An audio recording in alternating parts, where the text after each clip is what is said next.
Hi, we are VCM Consulting. My name is Veronica, and here are my team members, Carissa and Marie. And today we are going to be talking about Suits Season 1, Episode 7, Play the Man. Play the Man opens with the PEARSON-HARDMAN tradition of the mock trial. This is where associates get to show their mettle and create a lasting impression on the partners, making or breaking their careers in the law firm.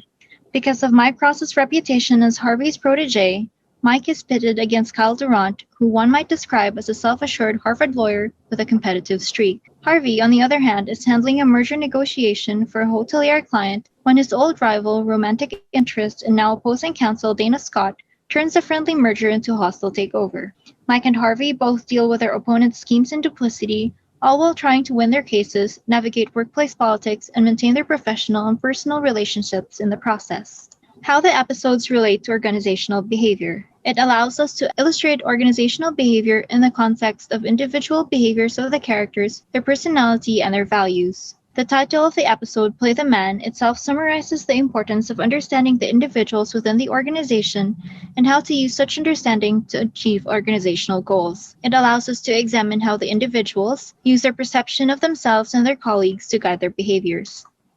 It also allows us to examine the emotional responses exhibited by the individuals and how this can be used to evaluate organizational concepts such as emotional intelligence and its dimensions. This episode overall can be used as a case study wherein potential major OB issues can be analyzed at a more dissected level using various concepts of organizational behavior. There are some problems in PEARSON-HARDMAN, which includes lack of workforce diversity, individualism, unethical behavior, and lack of relationship management. First, lack of workforce diversity.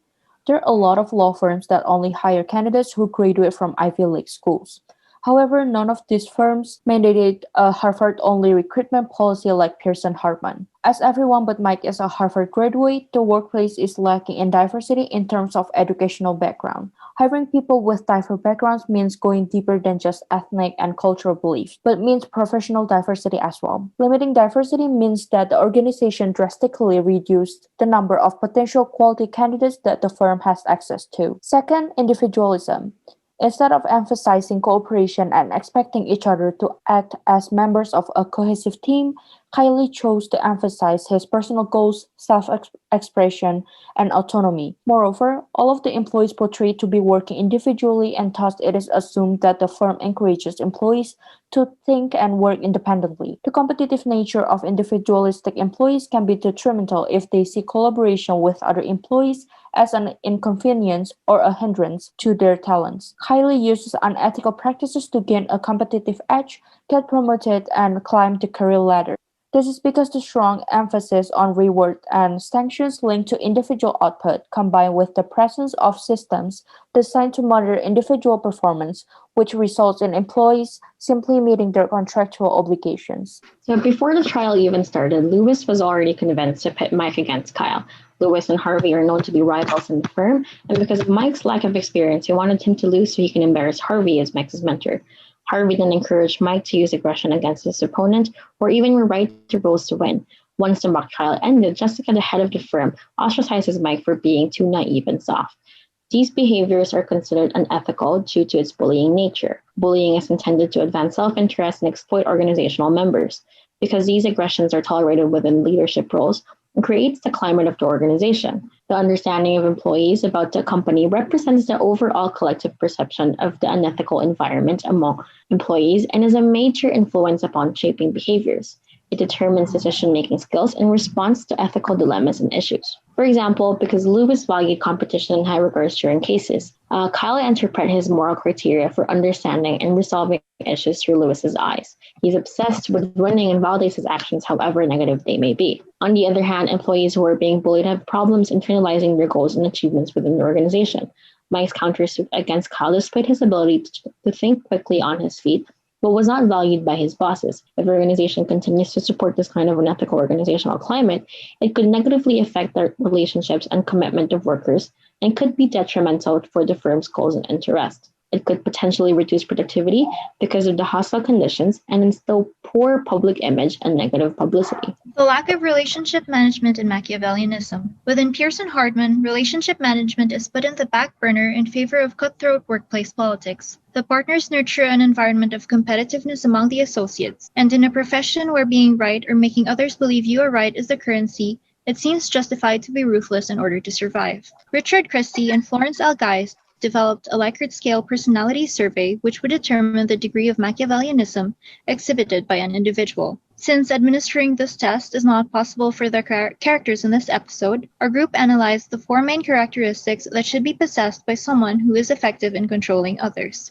To illustrate Machiavellianism within Pearson-Hardman, we used the main character's behavior to exhibit each of the 4 Machiavellian characteristics. First, Kyle values winning and has no qualms about getting what he wants by viewing his opponents as an object to be manipulated. He does this to Mike by reneging on their agreement to settle, giving him the upper hand. Following this reasoning, Kyle exhibits the first characteristic of Machiavellianism, which is the lack of effect in interpersonal relationships. Mike, on the other hand, puts Rachel on the stand and in a brutal line of questioning uses his knowledge of her insecurities in order to break her as a witness. In not letting his emotional needs, for example the need to maintain relationships, distort his perception of other individuals in the scenario, Mike takes an instrumentalist view of Rachel by playing the woman.